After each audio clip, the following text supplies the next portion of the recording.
പപ്പ ചക്ക ഇടാൻ മരത്തിൽ കയറി ഞങ്ങൾക്ക് 2 ചക്ക ഇട്ട് തന്ന് ഇതാ ചക്ക 2 പീസും ആക്കി തന്നു.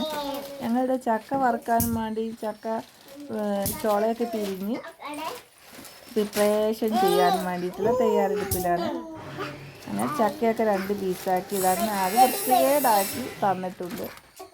മൊത്തത്തിലാകെ വൃത്തികേടായി. ഇനി ഇതൊക്കെ നന്നാക്കി എടുക്കണം. ചക്ക വറുക്കാനുള്ളൊരു പരുവാക്കി എടുത്ത് അതാ ഉപ്പും മഞ്ഞളും പുരട്ടി വെച്ച് ഇവിടേക്ക് ഒന്ന് വൃത്തിയാക്കട്ടെ. എന്താ ഒക്കെ തന്നെ ചക്ക വറുക്കുന്നത്. അപ്പോൾ ഇതാ ചക്ക വറുക്കുക നല്ല ചൂടുള്ള വെളിച്ചെണ്ണയിലേക്ക്, ചൂടെന്നല്ല നല്ല തിളച്ച വെളിച്ചെണ്ണയ്ക്ക് ചക്ക ഇട്ട് വറുത്ത് പോരണം. എന്നാലാണ് നല്ല ചെറു ചൂടോടെ വേവിച്ചെടുക്കണം.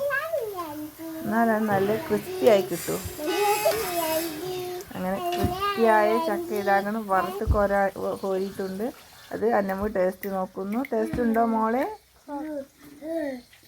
അവൾ ടേസ്റ്റ് ഉണ്ടെന്നാണ് പറഞ്ഞ്. അങ്ങനെ വീഡിയോ ഇഷ്ടപ്പെട്ട് ലൈക്ക് ചെയ്യുക, കമൻറ്റ് ചെയ്യുക, സബ്സ്ക്രൈബ് ചെയ്യുക.